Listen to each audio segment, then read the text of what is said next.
Welcome. In today's video, we're going to be looking at maximum likelihood estimation for the mean and variance parameter of the normal distribution.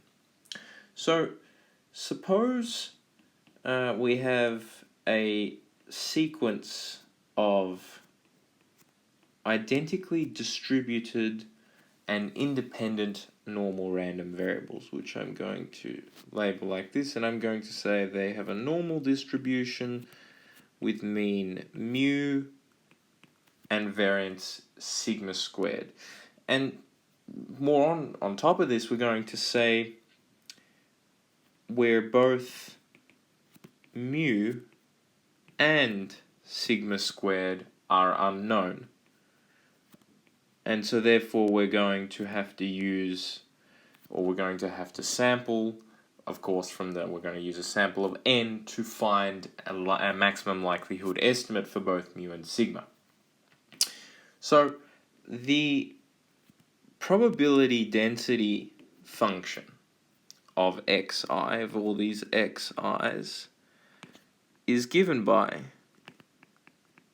well, let's have a look. So what does a normal distribution probability density function look like? Well, what I'm going to write is f of xi, given the parameters mu and sigma squared, is equal to 1 on sigma square root 2 pi exp, big exp of negative xi minus mu all squared over 2 sigma squared, and this is of course for xi an element of the real number line.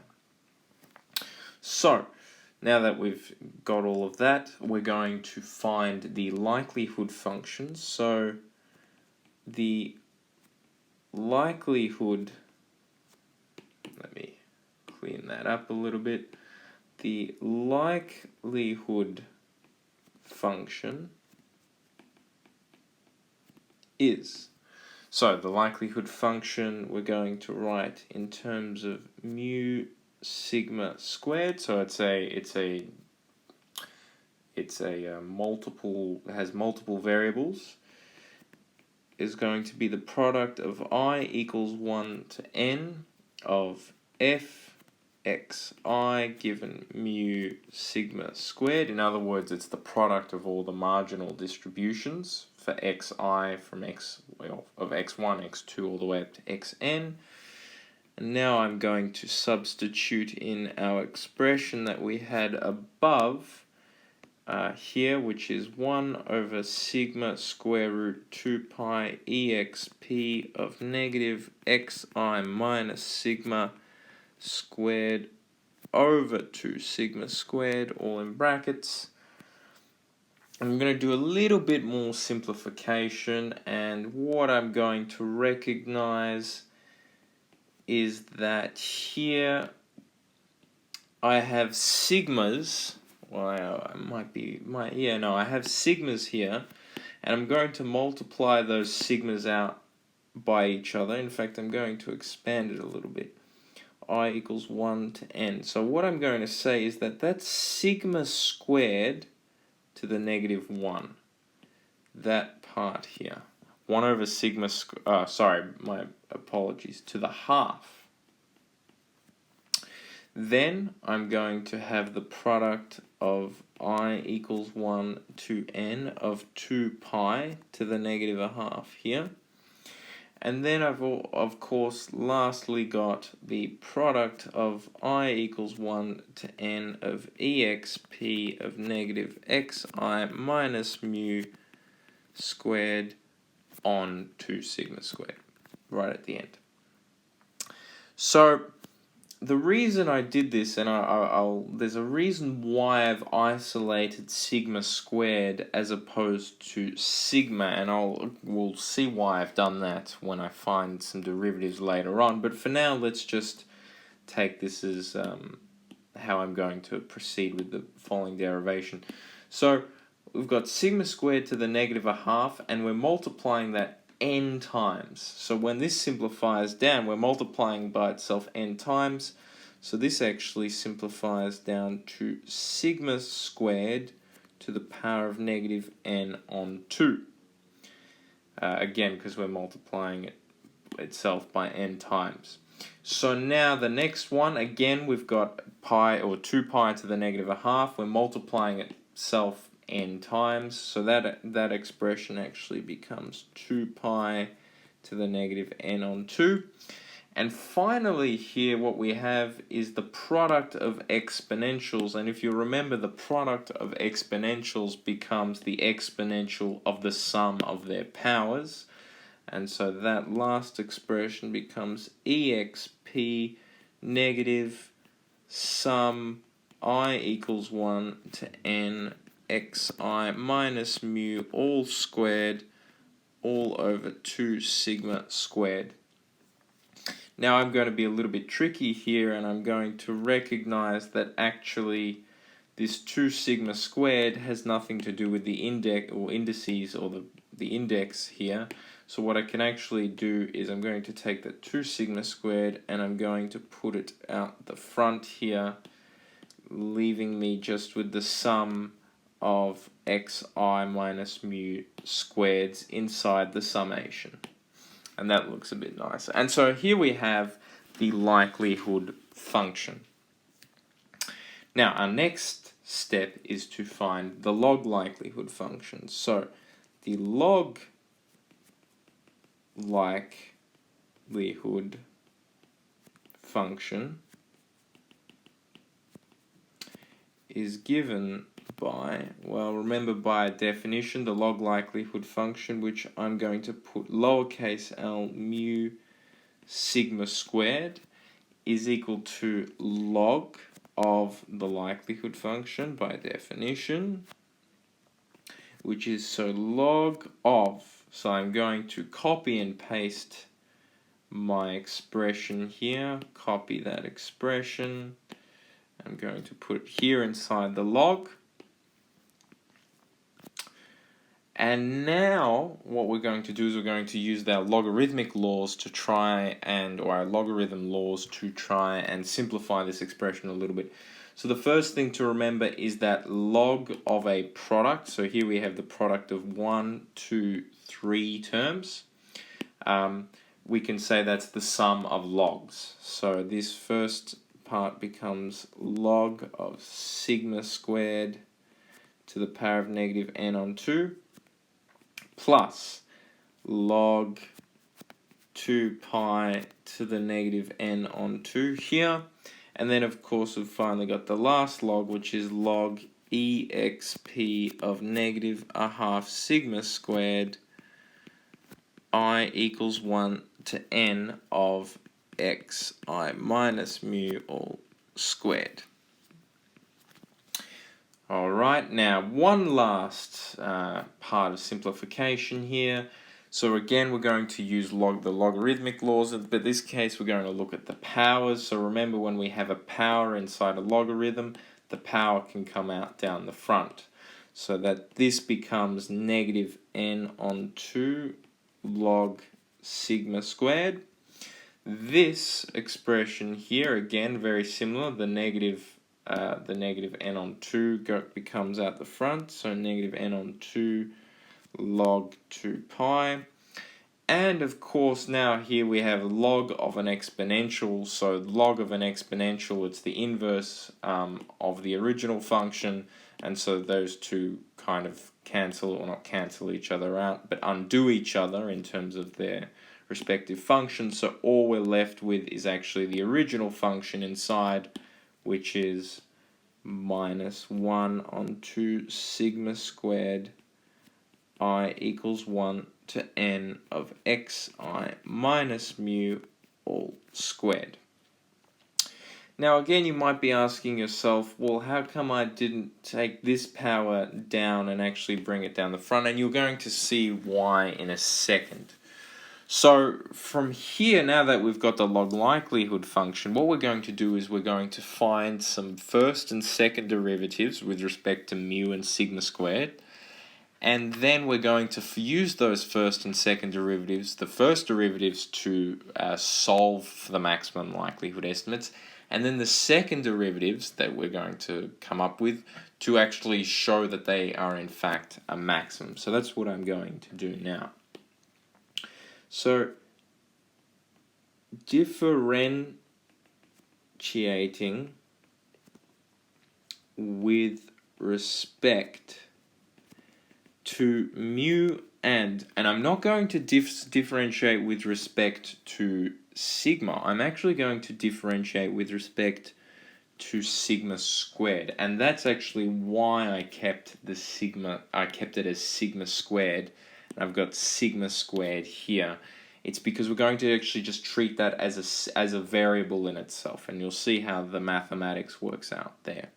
So differentiating with respect to mu and sigma, what do we have? So the first thing we're going to do is we're going to take the likelihood function and we might as well differentiate with respect to mu. So let's have a look here.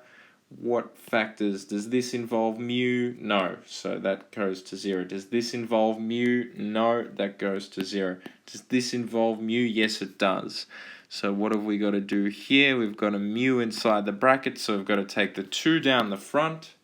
So it becomes, that 2 actually cancels with the 2 here, so that becomes, when differentiated, 1 on sigma squared sum I equals 1 to n xi minus mu. And the reason for the disappearing negative here is because we have to differentiate the inner function, and so that negative cancels with that negative there to make it positive. And then we're going to do this again. We're going to differentiate with respect to mu. However, before I do that, I want us to notice one little thing, is that this expression can actually be written as 1 on sigma squared sum, and I'm going to put a bracket here, sum of I equals 1 to n of the xi's minus n mu. So the minus n mu is no longer part of the summation, or it's no longer part of the summation. We've got the minus n mu here. What does that mean? Why have I got minus n mu? Because we're summing mu n times.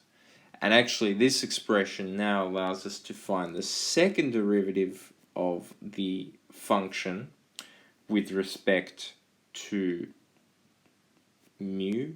So the second derivative with respect to mu is quite easily. Here we've got negative n on sigma squared. Easily done. Okay, so now we're going to do the same thing, except we're going to find the second derivative, the first and second derivative with respect to sigma squared. Now this might be a little bit tricky or challenging mathematically, in a sense that we've got to really think of sigma squared as an individual variable. So not as sigma, you can think of it as a one variable, not a variable squared, it is a single variable.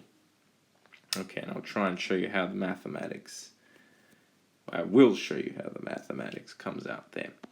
So here we've got log of the variable. So what do we know? Log of a variable. What is the how do we differentiate log of a variable?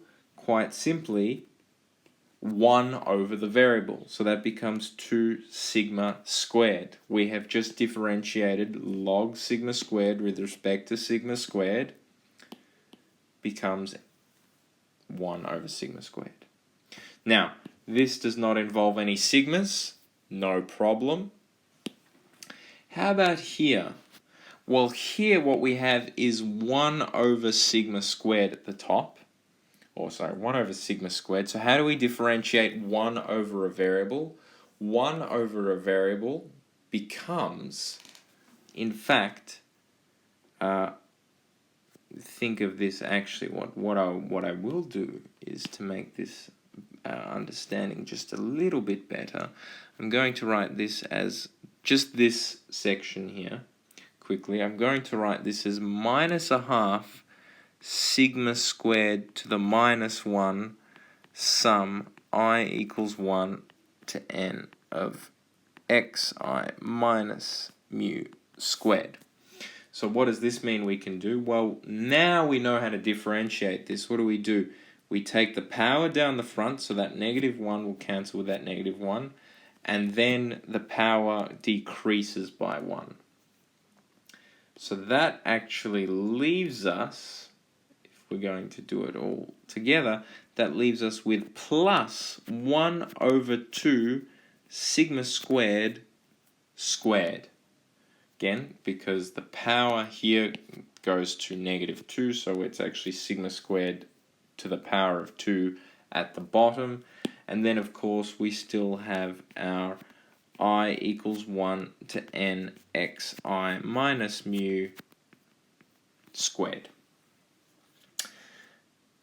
And my apologies, what have I done there? Why have I added it to here? I should have, in fact, added it down to this expression down the bottom here, plus a half over there. All right. So now finally what we're going to do, or not finally, actually there's a few more steps involved here. We're going to differentiate the likelihood function with respect to sigma squared, or we're going to find the second derivative now. So again, the second derivative, when we differentiate this, and I'll do this a bit quicker now that we know how to do with sigma squareds. So we've got sigma squared down the bottom, or in other words, sigma squared to the -1. So we can again write this as negative n on 2 sigma squared to the -1. So when you differentiate that, that becomes, bring the power down the front, so that becomes n on 2 sigma squared to the -2, or sigma squared down the bottom there. And here now what we've got in our expression is a half sigma squared to the -2 there. And of course we've still got the summation I equals 1 to n xi minus mu squared.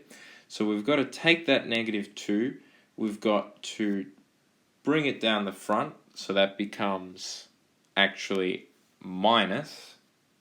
It becomes minus, and that 2 cancels, or this -2 cancels with that 2 there, so it becomes minus 1 on sigma squared cubed. Why is it cubed? Because we again have to take 1 off the power, which is -3, which then becomes positive on the denominator.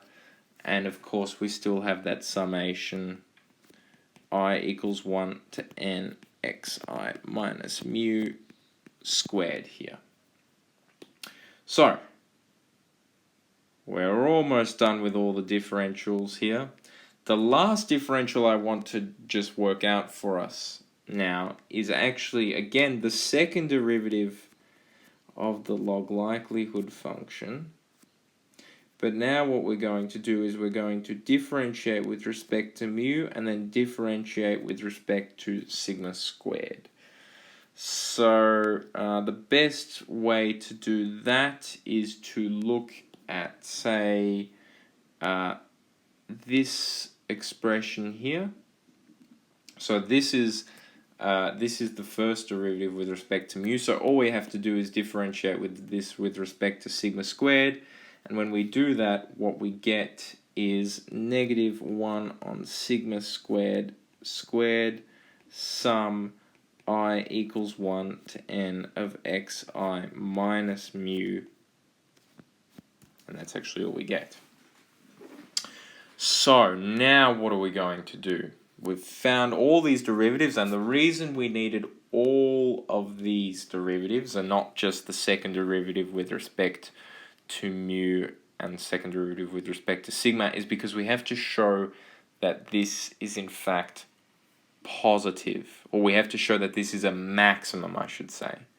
We need to show. So the first thing we're going to have to do is actually solve for the maximum likelihood estimates of mu and sigma squared. And to do that, we're going to go to the next page And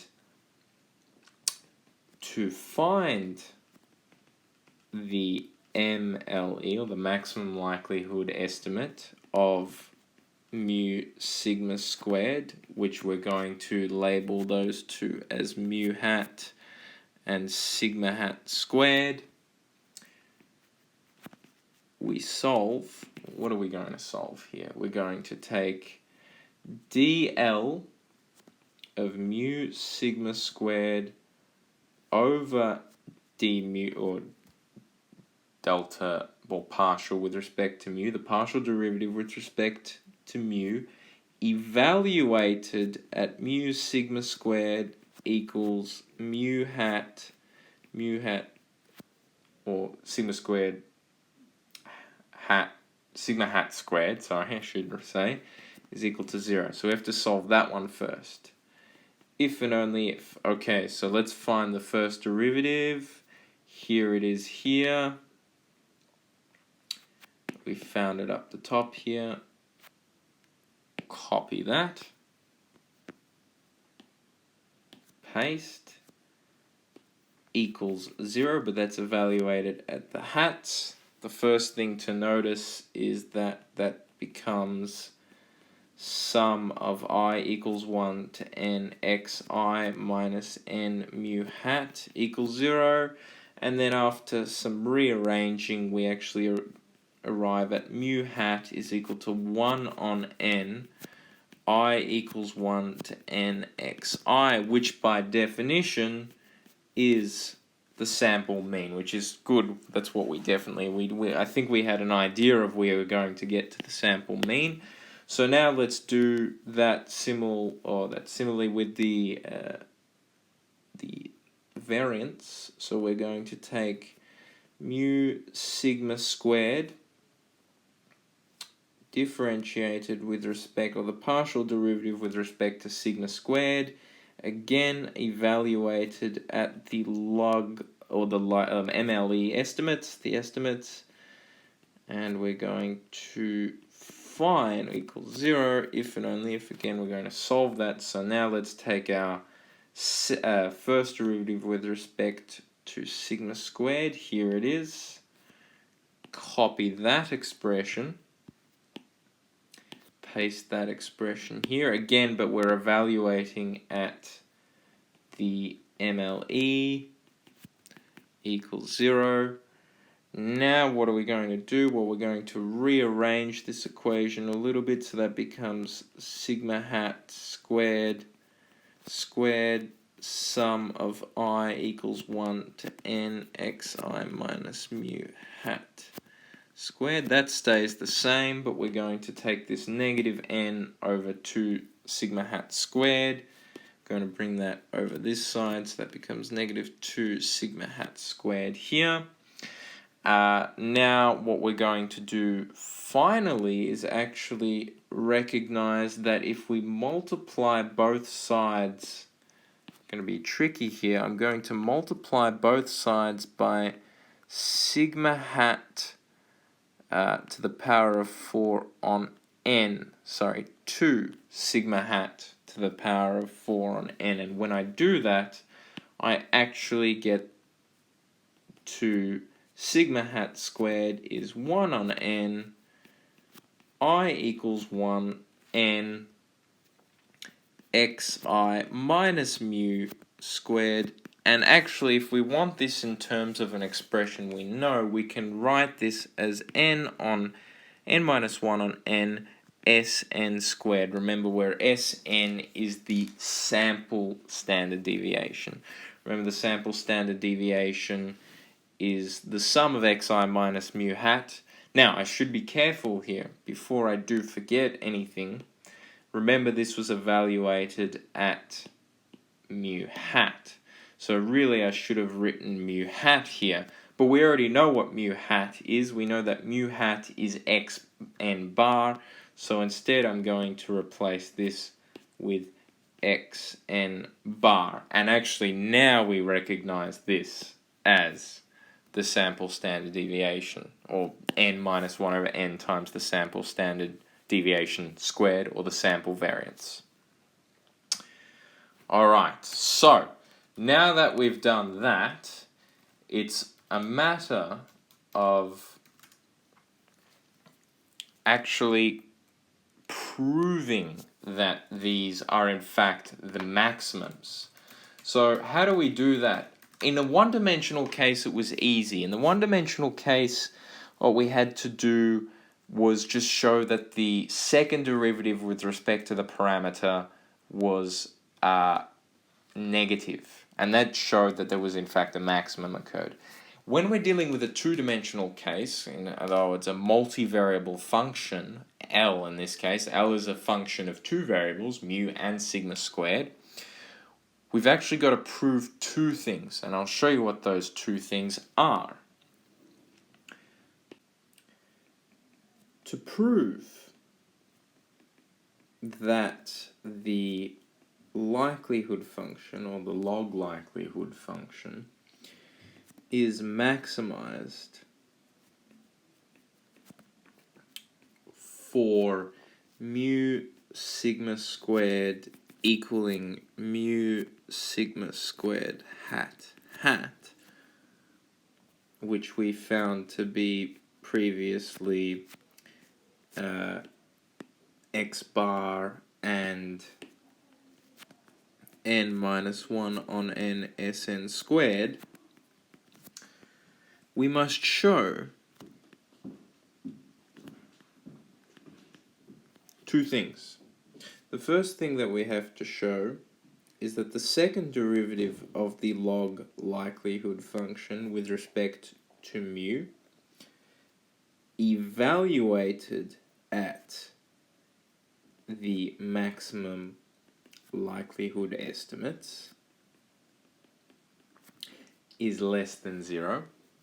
And the second thing we have to show is that the expression I'm about to write, d squared mu sigma squared over d mu squared, d squared L mu sigma squared over d sigma squared minus d squared L mu sigma squared over d mu d sigma squared evaluated at the maximum likelihood estimate, so mu hat sigma hat squared, is greater than 0. So two things. This needs to be true. The second derivative with respect to mu has to be greater or less than 0. And this expression here, which is the second derivative with mu times the second derivative with respect to sigma squared, minus, and I did forget an expression here, minus the second derivative with respect to mu then sigma squared, all squared, evaluated at the MLE has to be greater than 0. So what I'm going to do is I'm going to evaluate all of these separately at the MLE, and then I'm going to combine them together to show that both of these are in fact true. So we begin with dl mu sigma squared, the partial derivative, or the second partial derivative with respect to mu, evaluated at, again, the MLEs, mu hat squared, is equal to, okay, so we've got to find an expression for the second derivative. We already did that all the way up here. Here it was. So I'm going to take that expression, which was actually quite nice, and you'll notice it has to be evaluated at the MLEs. So I've found this expression here. Now I'm going to find this expression here. So again, we want the second derivative. In fact, what I'll do is I will take that expression already. I've already differentiated it up here. Copy that. Paste that here. Except we don't want it just plainly, we actually again want to evaluate the second derivative with respect to sigma squared evaluated at the maximum likelihood estimates. So we've got to put hats all here, hat. And we're making some progress here now. This looks quite complicated. However, I assure you that we can make progress here. You see, this expression here, this summation, what do we know this summation to be? Well, actually, recall that sigma hat squared was 1 over I equals 1 to n xi minus mu sigma squared, which means this summation here, which is, sorry, I forgot the hat here, which means this summation here, which is this summation here, is in fact, I can bring the n to the other side, n sigma hat squared.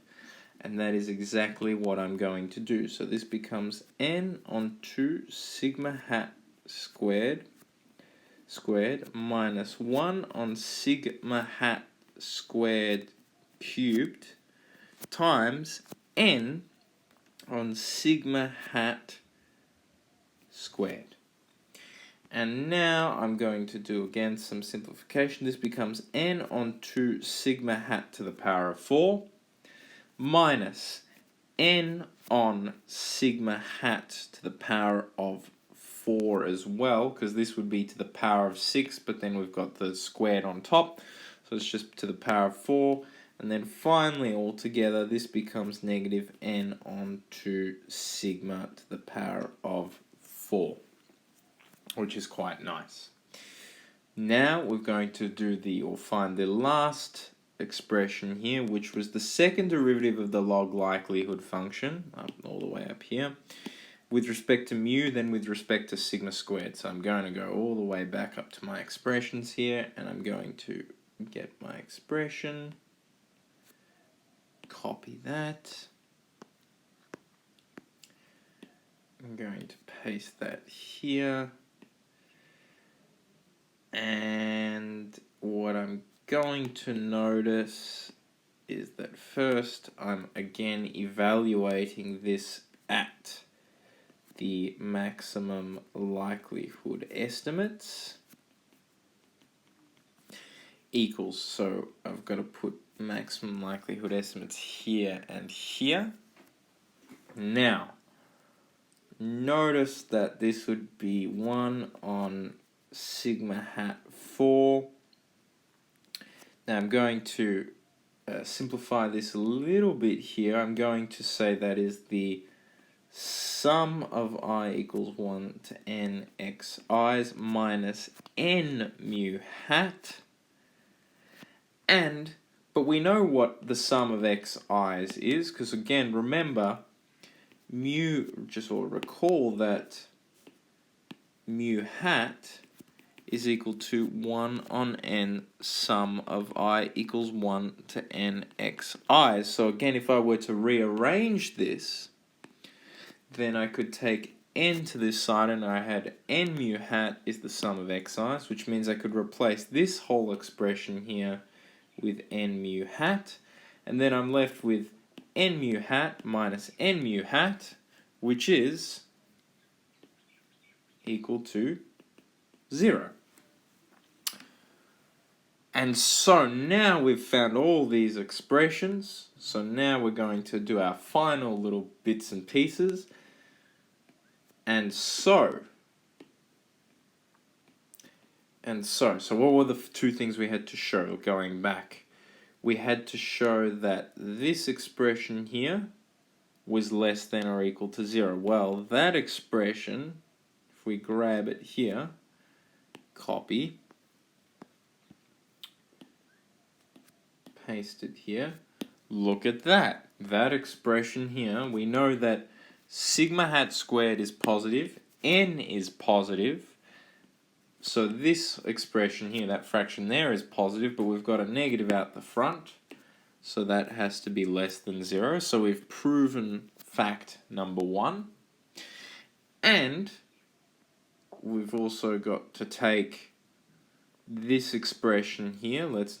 So this was this large expression, which was the second derivative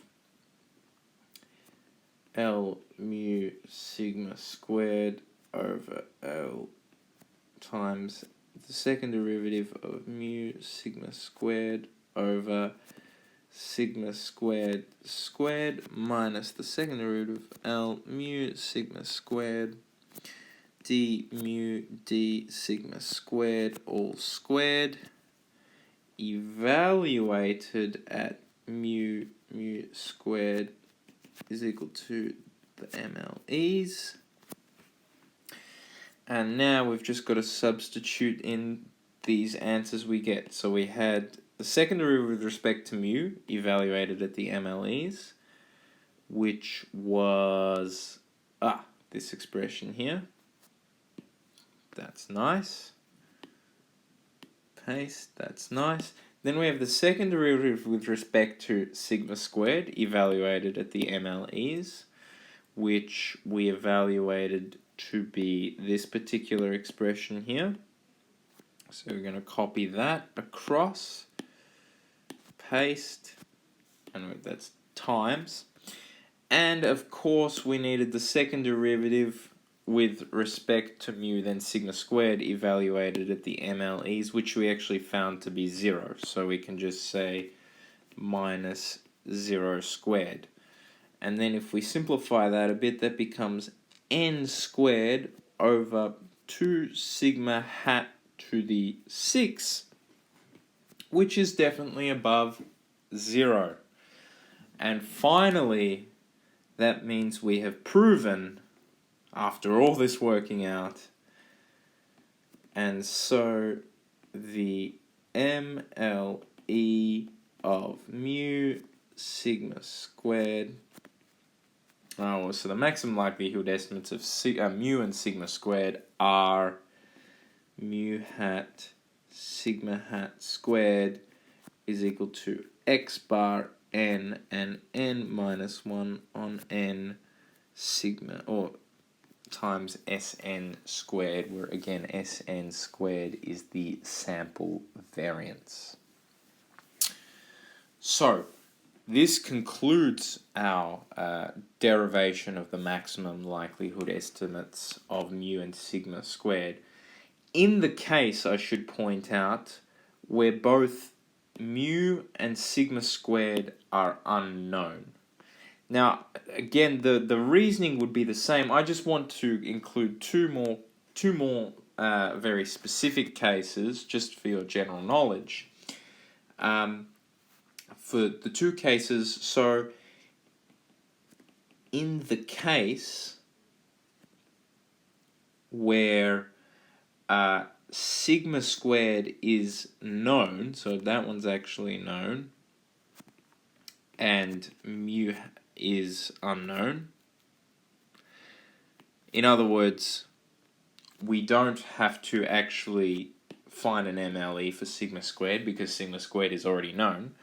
We only need to find the MLE for mu.